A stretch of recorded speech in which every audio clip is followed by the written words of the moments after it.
ମୁଁ Shri Ghanshyam Meher proprietor Subrata hospital Patnagarh. ଦେଖୁନ୍ ଆମ ଏ ସୁବ୍ରତ ହସ୍ପିଟାଲଟା मोर स्वर्गत पुत्र श्री सुब्रत कुमार मेहर को नारे कराई आहार स्थापन है दिन ठारू आमे रोगी मान को उन्नत मान चिकित्सा प्रदान करवार संगे संगे एक्सीडेंटल कंसल्टेशन फ्री जेहेतु मोर पुओटा एक्सीडेंट खराब हो जाता से रोगी मान को आमर साध्य मते फ्री एक्सीडेंटल बेनिफिट दौचे। सेकेंडली 80 वर्ष रु तदूर्ध पेसेंट मान को फ्री कंसल्टेशन कराई ता बाहरे जेन माने एकदम निष्पेषित गरीब निर्यातित लोक मान को किसी भी असुविधा है से माने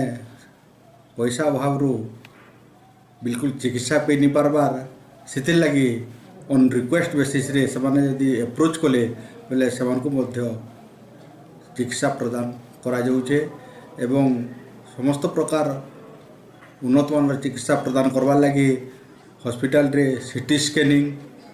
अल्ट्रासाउंड इको एंडोस्कोपिक एवं समस्त प्रकार अत्याधुनिक मेसीन सरंजाम उपलब्ध करी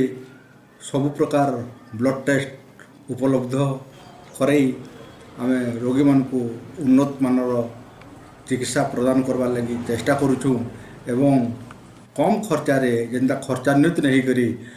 हॉस्पिटल रे इंडोर पेशेंट हिसाब रे रही आउटडोर पेशेंट हिसाब रे भी सांगे सांग कंसल्ट करी से माने जाइकरी उपकृत हों एवं घरे रही भी उपकृत हों यह आमर मोटो है एवं से लगी आमे सुब्रत हॉस्पिटल आमर जे एठाकार डॉक्टर श्री हेमंत कुमार मेहर जे कि सुनामधन्य मेडिसिन स्पेशलिस्ट से तांकर प्रचेष्टार रोगी मान को उन्नत मान सेवा प्रदान करवार संगे संगे आमर हॉस्पिटल केमिति ना बजाई रहिबो